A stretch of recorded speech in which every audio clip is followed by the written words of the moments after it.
What's going on, guys? I'm Aaron from PhoneDog.com, and I have in my hands two pretty media-rich devices on their respective carriers. One, the Apple iPhone 4 out of Verizon as of earlier in the month, obviously been on AT&T since last year, and then the Samsung Galaxy S 4G on T-Mobile as of, just after Mobile World Congress on the 23rd. Both are $199, both have 5-megapixel cameras, the Galaxy S 4G TouchWiz resembles iPhone almost to a T. You can see the similarities there. So which one's the one to choose? We're going to find out. But special thanks to our friends at Best Buy Mobile. They're hooking us up with two of these for use in our One Paw Bandit game. One thing I like about Best Buy Mobile is you do actually walk out working, so they'll help you set up all of your stuff. Enough of that, let's get into the dogfight.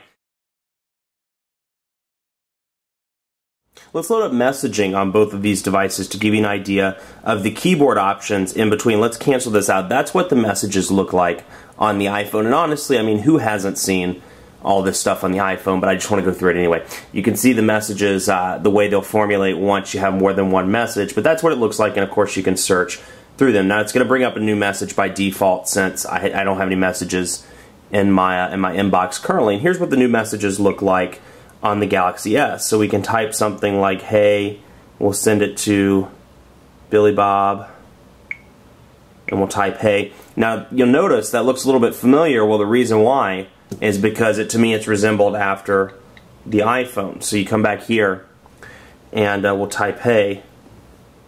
Hey, that looks pretty familiar, doesn't it? The chat bubbles. So you can see very, very, very familiar there. Now, this one only comes with one keyboard, and it's the traditional Apple keyboard. But that said, to me, at least in terms of virtual keyboards, it's one of the best, if not the best on the market. I would definitely give it somewhere between either the iPhone keyboard or HTC Sense keyboard. And Motorola's multi-touch keyboard's fantastic as well. So, we'll do Quick Brown Fox, Lazy Bear. Quick Brown Fox jumped over the Lazy Bear. And of course you can use this in portrait or in landscape mode like any of the other devices. And you can lock it in portrait mode. I'm not a big fan of landscape mode, so I usually lock my device in portrait. Now this has FaceTime, which is kind of the built-in, as you know, the built-in video chat software. So if this person does have FaceTime, I can chat with them, I can add the contact, or I can call it directly from the messaging prompt. So you see the keyboard, very easy to type on, has that nice click to it. As you can see, the keys are spaced equally, and it has a pretty decent auto-correction software. That's what it looks like on the numeric pad, and that gives you an idea of the iPhone keyboard. Now this one comes with two. It comes with the Samsung keypad and Swype, which is what you're seeing here is the Samsung keypad. Here's what Swype looks like, and you can use Swype, which I'm not very good at. Let's go back to Samsung keypad, and we'll type in, the Quick Brown Fox. And I have auto-correction turned on. The Quick Brow Fox is awesome. So you can see, it's a decent keyboard. It's not, to me, it's not as good as the stock Android keyboard, but it's certainly doable. There's what it looks like in landscape mode. And you can download stuff from the Android market as well, like SwiftKey, a couple of the others. And then, of course, you can sideload keyboards like Motorola's multi-touch keyboard, HTC Sense, etc., etc. So if this keyboard isn't your thing and you're comfortable with sideloading, you could sideload some keyboards. If you want to buy one from the Android market, you can download a fantastic one like called SwiftKey, and that may be something that appeals to you as opposed to the stock keyboards. Now here's where, to me, in my opinion, the iPhone blows Android out of, or iOS rather, blows Android out of the water. The ecosystem is just phenomenal on iOS. I mean, out of the box, within 10 minutes, I can be downloading music, I can be downloading apps, I can be downloading whatever. I mean, I can download apps, no problem, through the Android market, but when it comes to music, I can't. I mean, it's just not as functional, it's not as fluid. But here's what the Android market looks like. You can see it's the revised version. Carousel up top, kind of nice new design, apps, games, and T-Mobile. So we go to apps, we'll download one, just as an example. Go to top free, and so it's basically the same as before, but they've redesigned it a little bit and made it a little bit more user-friendly. Let's go to Pandora. I feel like this is the application I download every time, but you can see the description, you can see the screenshots, reviews, related, developer info, and more. So you click free, and instead of that screen popping up saying, we need your permissions for this, this, and this, it comes up down here. So we can accept, okay, and it'll pop up in the notifications bar that it's being downloaded. Now the notifications bar is a little bit different on this one versus the Vibrant. You have some different icons, Wi-Fi, Bluetooth, GPS, which that dark blue means it's turned on, silent, and auto rotation. I actually have auto rotation yeah, turned on this one as well. So you can see it's successfully installed, and that's what that looks like. Now, you know, in this one, you have the App Store, of course, and the App Store is the largest on the market right now, with several 100,000 apps, and excuse me, and you know, it's just a fantastic app store. And that said, there are a lot of stupid apps in this as well. So it's trade off, you know, the common argument between Android fans and iOS fans. iOS fans will say, "Oh, we have more apps," and Android fans will say, "Well, ours are more quality." So something to keep in mind. But there are a lot of frustrations. Don't get me wrong; it may be a fantastic app store, but you download something like, we'll download Facebook. No, I already have Facebook on here. We'll download Pandora on this one as well. Let me pull it away so I can put in my password, and you could see what it looks like. I think I put it in wrong, but I'm not going to retry. But you get the idea. You know, you download, you put in your password, you download. Now, here's the interesting thing. There are some little annoyances, like whenever you update applications, you have to put in your password. I get that for downloading applications. I don't get that for uploading or for updating applications. So you get my point with the media integration on the iPhone 4. And if you're looking for some great media applications or music applications on your Android device, head over to PhoneDog.com. We've done several articles on some good alternatives. What I want to take you into now are the mail applications on these respective devices, and you can see the differences. Same Gmail account on two different devices. So you can see what it looks like here. iPhone, very clean, very fluid. Now, clean and fluid doesn't necessarily mean the best, but you can see, again, the transition effects are fantastic. Even though they take longer, you can see, you know, the consumer eye is kind of pulled away by that nice transition effect, and they don't realize the added time. But you can see what they look like here. Now, you can archive, you know, you can edit and do several, and you can archive them. Or let's archive, for example, let's not archive those. Let's archive one down here. We'll do archive the Google Voice one. So it's archived, but you know, the frustration here, for me at least, you have 19 emails in the morning you wake up to, and you want to delete them, or you want to mark them as read even. Click, click, click, click, click. You can't do that on iOS. You've got to hold here, go up, go up, go down, go down, go down, go down, until you've read through all of the emails. So it's very frustrating as opposed to something like this where you click, click, click, hit it. Now, because these are red, it's showing mark on red. We'll pull it back out. Mark red, deselect all. Very simple, very easy to do. And then, of course, this is the newer version of Gmail that you're familiar with from a lot of my videos, most likely, and you'll see that the header stays at the top. So, you know, no matter where you are in the email, you have the opportunity to reply all to forward, and you can see by clicking that I can pull those out. And then, of course, archive and delete and move on to the next email down below. Camera quality on both of these devices. Now, I hate to spoil the fun for you, but I'm going to be honest with you. The iPhone's camera is miles ahead of most other smartphones on the market, with the exception of perhaps the N8 and some of Sony Ericsson's 12 megapixel options, things like that. Now let's take a look at the camera on the Galaxy S first. No flash on this camera. Does have autofocus, but it doesn't have a physical camera button. So we'll see. We'll wait for it. We'll press it, let it focus in. And there's what it looks like. Now, it's certainly a fantastic camera, don't get me wrong, and actually the Galaxy S, I've said this from the beginning, on the Android devices, Galaxy S is still one of my favorites, even though it's 5 megapixels. Absolutely nice picture quality.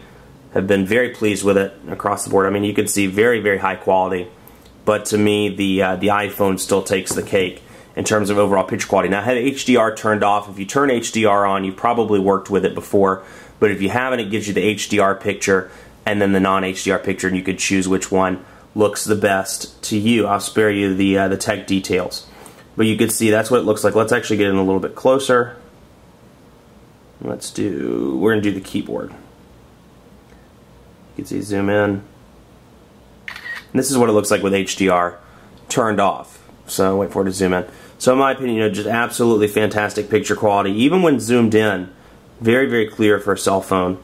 So I would have to give, you know, by landslide, not by a landslide, that's not true, by a pretty narrow / mid margin, I'd have to give it to the iPhone 4 in terms of picture quality. Let's take a look at speed test numbers before we sign off, and you'll see that, you know, obviously this device comes on AT&T as well, so this is not an accurate representation of what AT&T numbers are going to be like, but I can tell you they average between about 2 and 3.5 megabits per second, depending on the time of day that you test it. I mean, they've been higher, they've been lower, but that's the average. Now we can look at the speed test numbers on the Galaxy S 4G. They've been very, very fast. This is the first device to support 21 megabits HSPA+.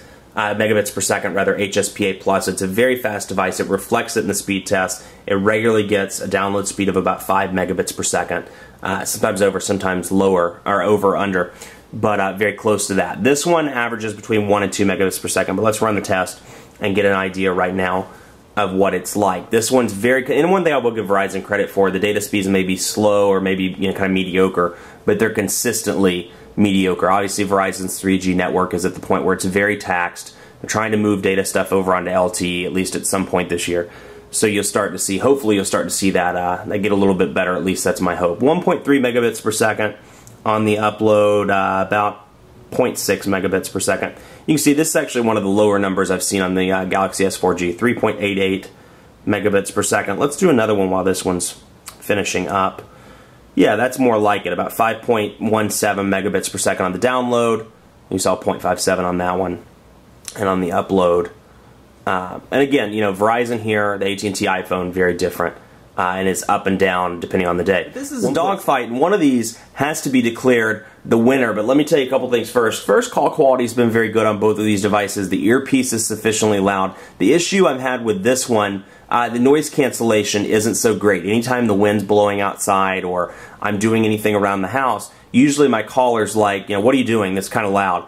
As opposed to the Galaxy S4G, I never really heard any complaints about call issues, anything like that. It was very quiet, so something to keep in mind. But call quality has always been very good on my end with the iPhone 4, and then the battery life is just exceptional on the iPhone 4 as opposed to Android as a whole.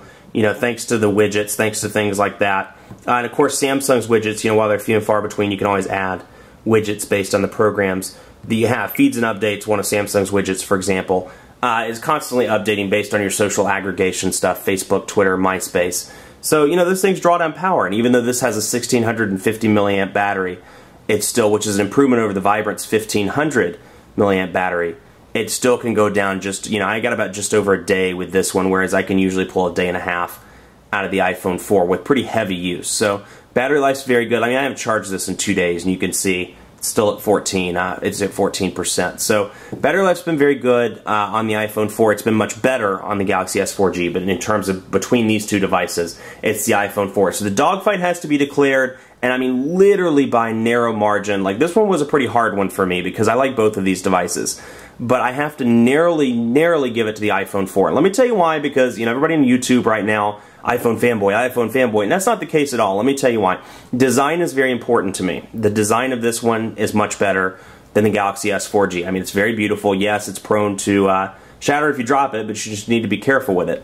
The camera's better on this one, and then the media ecosystem is far better on this one. You have the ability to download iTunes straight out of the box, no extra programs. What comes on it, you can take advantage of that. The App Store is out of the box, just like the market is on the Galaxy S4G. But out of the box, I can have my tunes.